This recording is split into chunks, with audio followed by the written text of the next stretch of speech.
Vandaag is ons in die berge van Rustenburg. Dit is 'n absolute voorreg. Ons is op een van die mees tegnologies gevorderde plase in Suid-Afrika of in Afrika en ons gaan nou eintlik 'n bietjie meer praat daaroor.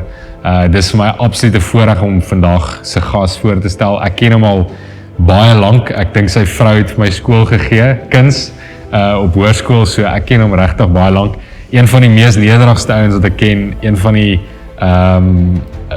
biggest thinkers wat ek ken, en is regtig 'n amazing voorreg om jou pel te kan noem. Dames en here, Chris Travis. Chris, super dankie. Jy het vir so baie moeite gedoen. Hier's nog nie krag nie. Ons sit binne in een van jou hoenderhokke. Dis 'n amazing voorreg. Dankie vir jou tyd en dat ons bietjie kan chat met jou.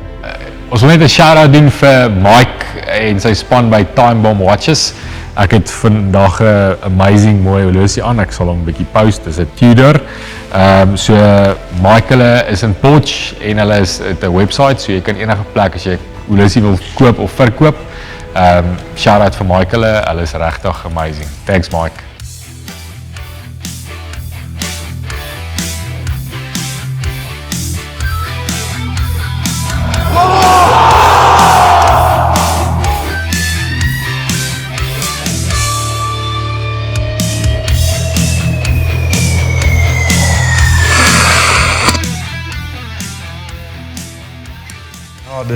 Dis goed om jou weer te sien, Markie. Ons kom 'n lang pad, dus baie dankie vir die uitnodiging, ek waardeer dit. Jy kan enige tyd Engels praat, Chris, as jy, ek dink dis jou mother tongue, so enige tyd as jy wil, dan kan ons praat. Verduidelik ons, waar is ons en hoekom is ons hier? Okay, so ons het 'n nuwe plaas hier gebou vir braaikuikens, om braaikuikens groot te maak vir Rainbow. Dis die rede hoekom ons hom hier gebou het in Rustenburg, want Rainbow het 'n groot slagpaal in Rustenburg. So ons het 'n kontrak gekry by Rainbow en toe besluit ons gaan die hokke bou. So gelukkig het Absa my gehelp. Toe ek jy nou vra, wie's in die besigheid te sê, dis jy in die bank. Ja, so ek het 'n groot vernoot in Absa hierso, so ek's baie dankbaar vir hulle. En toe sit ons die hokke op, ja. En ek wens net, ons moet dit eintlik maar net afneem. Ons sal nou 'n bietjie footage neem van dit, maar die skuil van hierdie is incredible. Ek meen, ons sit in 'n hok wat hoe groot is hierdie hok? 153 meter lank en 20.5 meter breed. Dis amazing. Ja. En hy vat 70,000 toeners. Op 'n slag. Ja, op 'n slag, ja. En hier's 10 van hulle. 10 van hulle, ja. Dis incredible. Ja, so dis een van die grootste hokke en plase in Afrika. Ja, skuil, jy het dit genoem. Dit was een van ons goed wat ons nou gekyk het om mee te begin, is om skuil te kry. Want die marges op hoenders is klein, so die getalle maak 'n groot verskil. Hoorie Chris, en dan net om te vergelyk, jy doen hierdie nou al baie lank. So jy het obviously in Klerksdorp het jy 'n plaas al gehad en toe het jy weer 'n plaas begin. In vergelyking met wat jy gehad het teenoor wat jy nou, of wat jy het nou teenoor hierdie, en hoe groot verskil is dit? Ja, Markie, dis 'n groot verskil. Die hele benadering hier was om die nuutste tegnologie in die wêreld eintlik hier in te sit. So ons het gaan soos om nuwe tegnologie in te kry. Baie van die goed is AI driven, soos ons gepraat het. En dan die groot fokus was energy efficiency, om energie te bespaar. Want die einddoel was om heeltemal van die grid af te wees.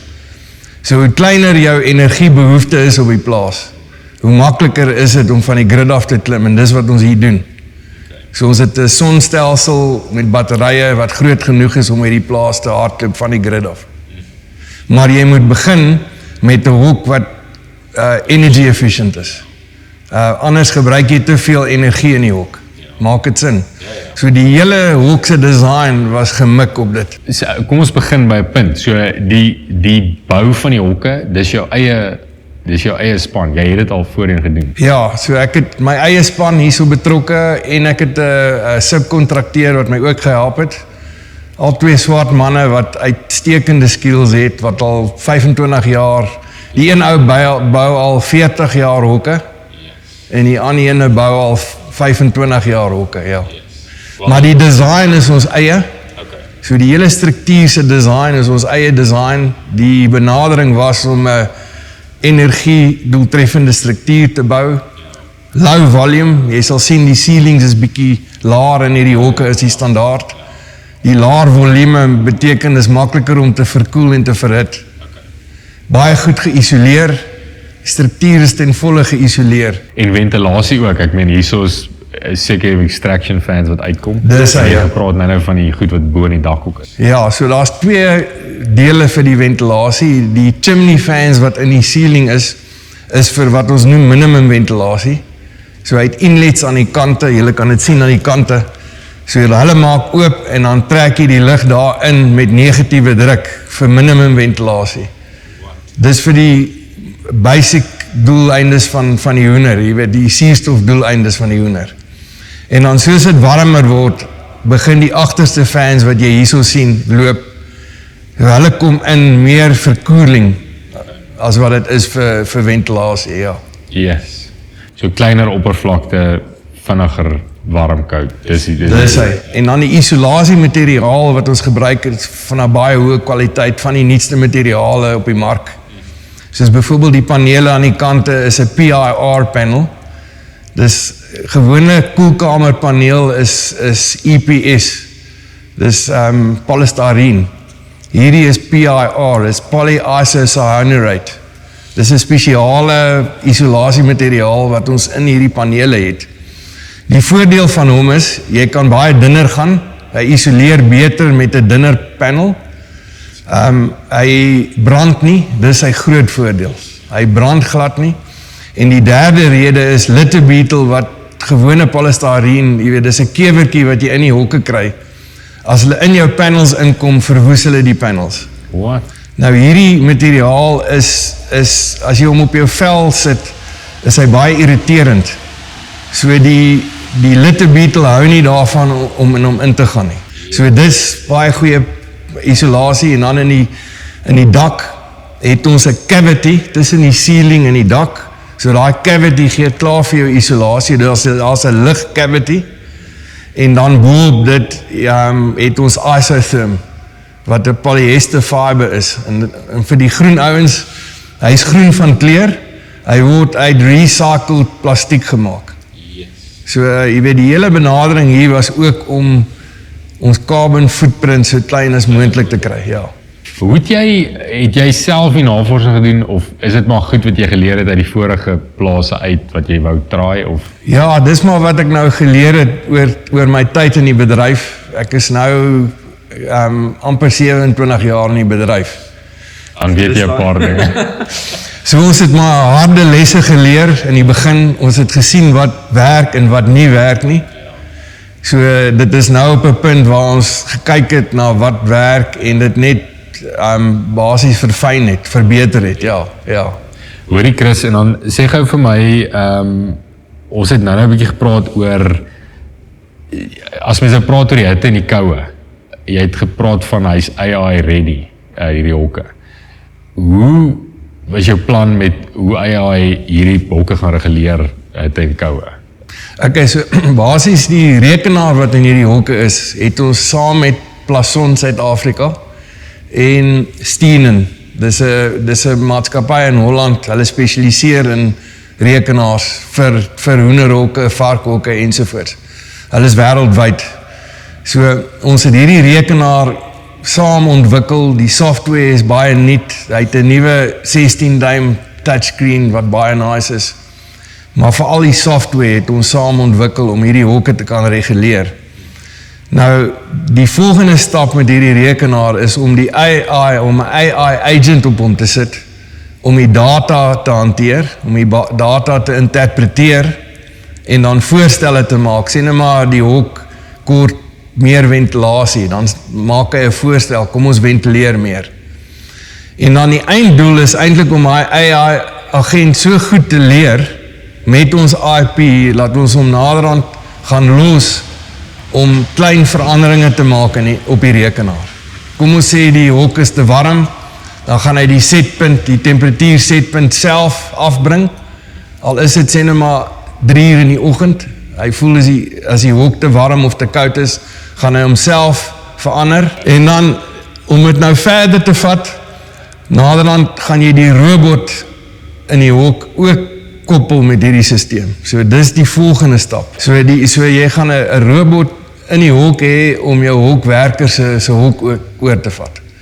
So hy gaan die mis draai vir jou, hy gaan vir jou die dooie hoenders optel wat in die hok is, so hy gaan die hele hok vir jou manage met ander woorde. Dis waarna toe ons gaan. En dis nie ver weg nie, daai tegnologie is al beskikbaar. Okay, en dan, ons het nou 'n bietjie gepraat oor die krag. Dis van die grid af. Jy het 8 hokke vol panele. Dis hy. En kraggewys, hoeveel is dit? Wel, kraggewys op die panele is dit omtrent 1.4 megawatt se sonpanele. En dan op die batterye kant het ons omtrent 3.4 megawatt se batterye. So ons wek son op en stoor dit in die batterye. En dan het ons 2 diesel generators as 'n backup. So sê nou maar op jou bewolkte dae waar jy nie genoeg charge in jou sonpanele kry nie, dan kan jy oorskakel na die generators toe net om die batterye weer te charge.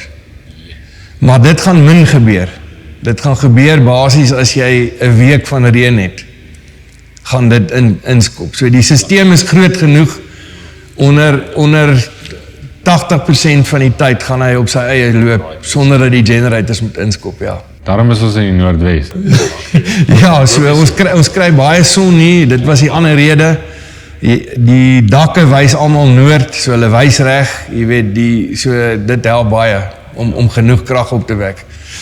En dan, jy weet, saam met dit is daai stelsel is AI beheer. Hy is ten volle AI beheer. So hy gaan die hele stelsel optimize om die mees energy efficient te werk. Maak dit sin? Ja, so hy gaan, as hy wil tap, jy het nou gepraat, ons het voor die tyd bietjie gepraat, sê jy gee vir hom die pryse van die, jy weet, ek weet nie. Ja, die tariewe op die grid, as hy nou aan die grid gekoppel is, gee jy hom die Eskom tariewe, en hy sal dan uitwerk optimaal hoe om die stelsel te benut. Soos byvoorbeeld in die winter tussen 5 en 9 in die aand is 'n baie hoë tarief, kilowatt per uur, dis mos jou piektyd. Hy sal in daai tyd batterye gebruik en glad nie die grid nie. Maar dan in jou goedkoop tye, soos deur die dag in die somer, sal hy dan obviously oorgaan na batterye of na die sonpanele toe. So, of na die grid toe bedoel ek. Hy sal dan gaan na die grid toe wanneer dit goedkoper is. Ja, dis crazy. Hoorie Chris, en dan wat is, obviously, dis nou massive impressive, maar jy gaat nie skaam om oor te praat nie. Daar's ouens wat, sal jy dit vir ander ouens ook doen, of is dit? Ja, nee, ek dink veral as dit kom by my spanne, wat my gehelp het, jy weet, as daar werk, opvolgwerk is, en hulle wil dit so doen, nee, ons sal hulle help.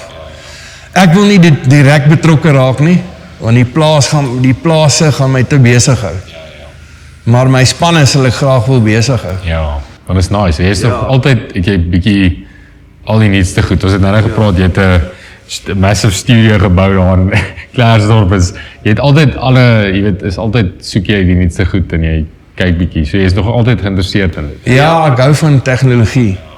En dis hoekom ek so baie van hierdie boerdery hou, want jy kan die tegnologie inkorporeer. As mens hier, ek het al ergens het iemand my vertel van, as jy die hoendertjies kan hulle optel, jy weet, as hulle siek is en sulke goed, is dit op die tafel? Ja, kyk, van hierdie sisteme, kamerasisteme wat jy nou in die hok kan insit, is AI beheer, waar hulle die hoenders kan sy gedrag kan meet. So jy kan kyk of die hoenders koud kry of warm kry, hoeveel tyd spandeer hulle op die voer en die water. En dan die derde ding is, hy kyk na die uniformity van die hoenders, en volgens dit gaan hy vir jou 'n gewig gee, 'n gemiddelde gewig vir die hoender ook. So dis waar die stelsel al klaar is. Nou die volgende stap is om daai te inkorporeer met jou rekenaarstelsel. Ook, jy weet, en volgens dit kan hy dan ook besluite neem. Ja, dan kan hy bietjie meer kos gee of bietjie minder. It's crazy. Dis wat exciting is van hierdie hele bedryf, is mens kan hierdie nuutste tegnologie inbring. Hoorie, okay, helemaal nou van die punt af, waar het jy begin? waar het jy journey begin? Het jy groot geword?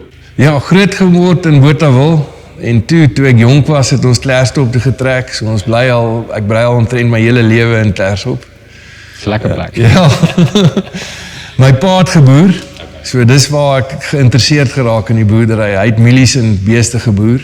En toe begin ons saam die familieplaas, jy het dit nou genoem, hier in Klerksdorp, waar ek en my broer en my pa saam begin het.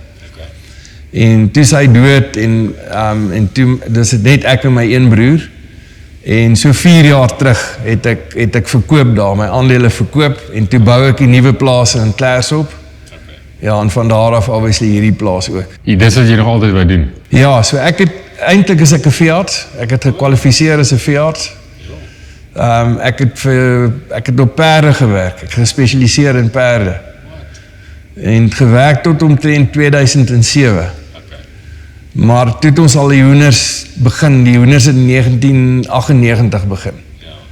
So het ek nog bietjie gepraktiseer en toe raak ek voltyds betrokke op die familieplaas.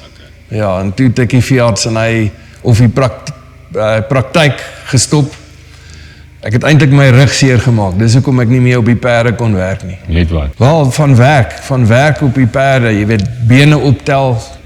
Die perde is maar sterk, nee. Dis waar ek my rug seer gemaak het. En toe stop ek dit as gevolg van dit en gaan aan met die hoenders. So ek's nog betrokke by die pluimveevereniging, die veeartse, die Suid-Afrikaanse veearts pluimveevereniging. En so ek is nog daar betrokke, ek hou my punte nog op. Wie manage, also op 'n dag-tot-dag basis, wat doen jy? Wat is jou funksie? Wat sê jy as ek net, hoe lyk jou dag? Ja, so ek het goeie bestuurders betrokke by albei plase. Goeie werkers, regtig goeie werkers. So myne is meer oor hoofse bestuur. Ek is nogal betrokke elke dag in my hokke. Kyk na die gesondheid van die hoenders veral. En dan, jy weet, dis maar, en dan om vision te gee, to give vision for the future, opvolgbeplanning, allerhande sulke goed is ek betrokke mee, en dan die admin. Jy weet, ek is nou betrokke by die admin, die finansiële kant van die plase ook. Dis 'n massive tall order, ja. Veral as jy in die boufase is. Ja, dis nogal baie. Dis moeilik, omdat sê nou maar 'n gewone admin persoon of boekhouer het nie die insig van 'n projek, hoe 'n projek eintlik werk nie. Dis hoekom ek dit maar self hanteer. Het jy dit maar jouself geleer of wat? Ja, kom maar met jare. Ja, so die ingenieurkant en die projekkant het ek maar self geleer. So dit begin op ons familieplaas, het ons hokke gebou al in 2005. Daar het ek begin met hierdie selfe span. Ek onthou net, daai jare was dit ook. Dit was ook ander materiaal, nee. Ja, dis hy. Ons het daar al begin speel met die isolasiemateriaal in 2005. En van daar af, hierdie selfe bouspan wat my hier gehelp het my in 2005 ook gehelp. Wat? En toe van daar af het ons evolve en ons het, ja, so ek is self-taught, as dit by die ingenieurkant kom, die strukture en die materiaal, alles self geleer.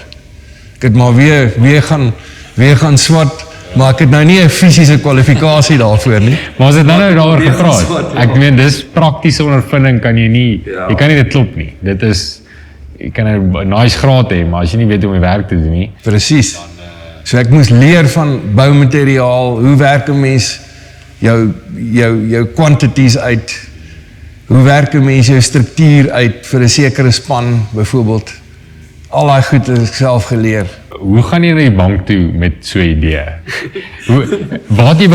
Was dit maar, het jy probeer dit doen? Obviously het jy die kontrak eers voor aansig gedoen? Ja, die kontrak is die belangrike ding. Ja, jy weet, die kontrak moet sin maak. Ek dink dis die beginpunt. Maar ja, het was moeilik. Markie, dit het my 5 jaar gevat om die finansiering te kry vir die eerste plaas wat ek gebou het in Klerksdorp. So dit was 5 jaar se werk aan. Ek het basies 'n spreadsheet geskryf wat die bank net so gevat het en in hulle syfers ingesit het. Dit het my 4 of 5 jaar gevat. Maar die ouens by die bank, wat noem julle, die agricultural economists, of die ouens wat die goed analyse. Daai ouens het daai ding net so gevat. En omdat daai model reg was, het hulle my die geld gegee naderhand. Hulle het gesien, die kostes en die inkomstes is alles daar, die onvoorsiene kostes is daarin, die kontrak se berekenings is alles daarin. So hulle het hom net so gevat, maar dit het 5 jaar gevat voor hulle dit goedgekeur het. Want ek het net 30% gehad om in te sit op daai plaas. En hulle het dit op dit goedgekeur. Jy weet, eintlik soek hulle gewoonlik 'n groter eie bydra, maar omdat die syfers vir hulle sin gemaak het, het hulle dit gedoen. En toe ek daai ene gedoen het, en hy is suksesvol, toe kom hierdie ene baie makliker. Hierdie projek het hulle nie eens 'n maand gevat om 'n besluit te neem nie. Ja. So die eerste ene is die moeilikste ene, maar as jy dit reg gekry het en die bank vertrou jou, ek dink dis die groot ding, is 'n vertrouensverhouding.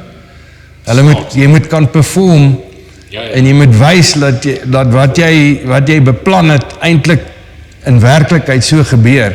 As jy dit kan bewys, dan kan jy geld by die bank kry. Hulle kyk na die persoon. Ek dink, kom ons wees eerlik daaroor, jy moet dit kan... Jy kan net nie dink nie, want dit is eintlik maar, deesdae is dit eintlik, jy voel of dit nie meer dit in persoon, jy kan niemand meer bel nie, alles is... Dit is so, maar jy kort net daai een ou om basies te sien, die potensiaal te sien. En ek moet vir Werner Bester, dis die Absa. Ja, ek moet vir hom hierso sê, baie dankie. Hy het deurgekom. Yes, okay, maar obviously dis 'n massive stap, nee. Hoe is jou aptyd vir risiko? Obviously 'n boer moet aptyd vir risiko hê, maar ek meen jy het 'n gesin, jy het verantwoordelikhede om so massive stap. Hoe oud jy nou? Ja, 56. 56, om so massive stap te maak op 56. Dis 'n groot stap. Nee, dis 'n groot risiko. Mens kan nie verby dit kom nie. Dis 'n groot finansiële risiko. Maar ja, ek dink dis bereken. Dis wat ek wil sê. As jy dit bereken het, kan jy dit doen. So dis 'n berekende risiko en dan glo ek, dan kan 'n mens dit doen. En soos ek vroeër gesê het, dit gaan oor omset. As jy getalle het, baie hoenders het, is jou omset hoër, dit raak net makliker om daai lening terug te betaal. Ek sou dit nie doen, dis hoekom ek so groot gegaan het. Want dit verlaag die risiko eintlik. Jou finansiële risiko word minder, omdat jou omset so hoog is. Kom ek sê so, Markie, 6 jaar terug was ek heeltemal debt-free, né?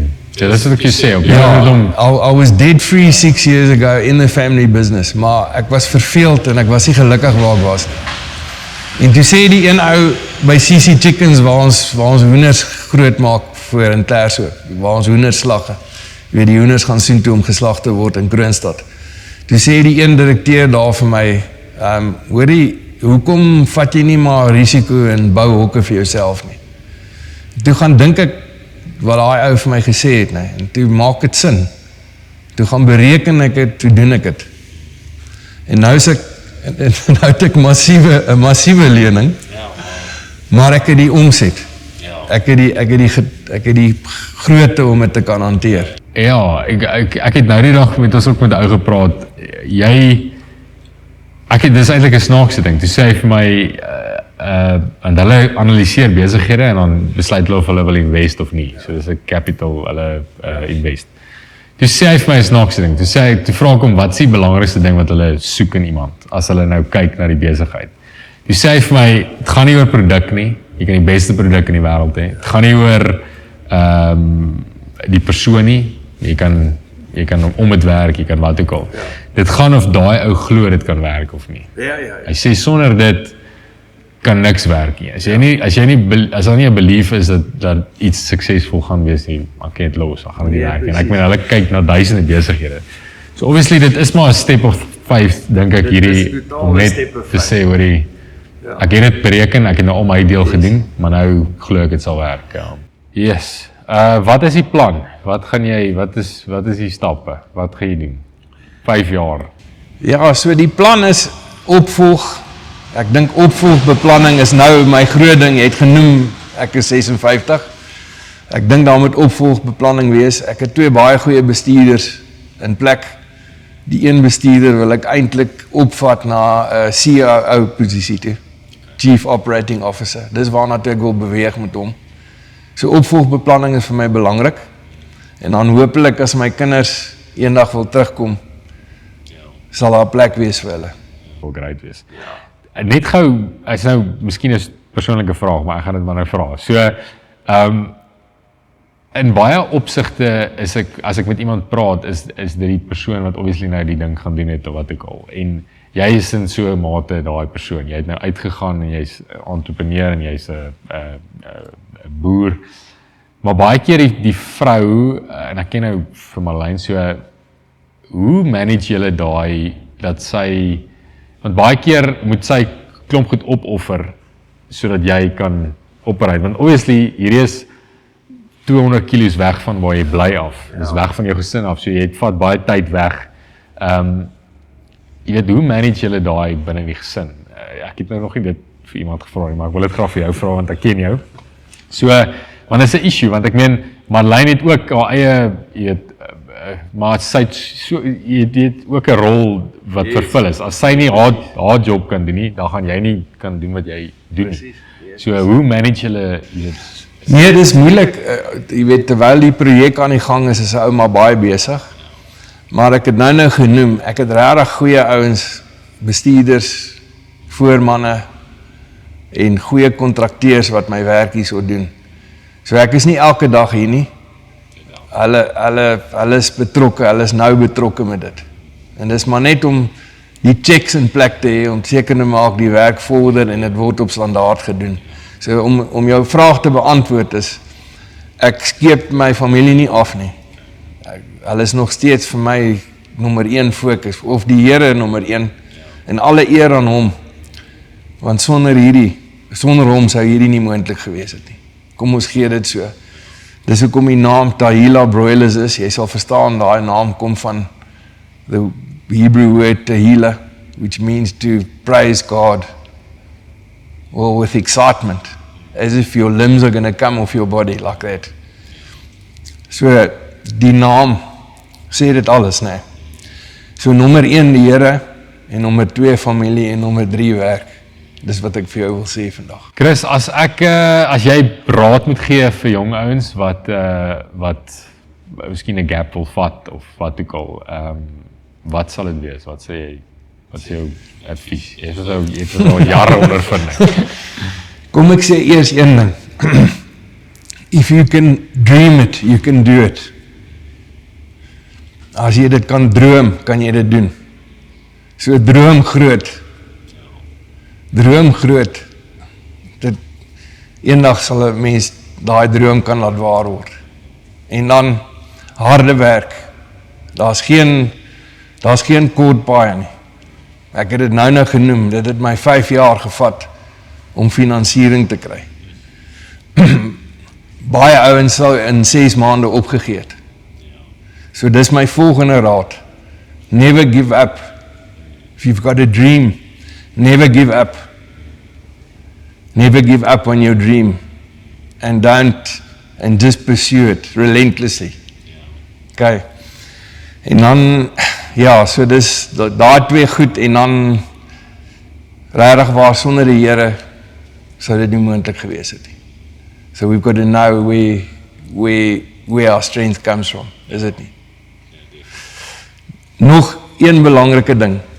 Baie mense sê jy moet 'n jack of all trades wees. Maar dan is jy eintlik 'n master of none, is die Engelse gesegde. Fokus op een ding en raak goed daarin. Dis wat ek vir jong mense sal sê. Fokus op een ding en raak goed daarin, want jy sal suksesvol wees. Dis belangrik. Ek het al gehoor, hy sê hy sal, as hy 5 mediocre businesses het, sal hy alles opgee om een sonder te doen. Daar sê. Dit gaan oor daai fokus. So daai fokus, jy het dit genoem, daai fokus in die belief dat dit kan werk.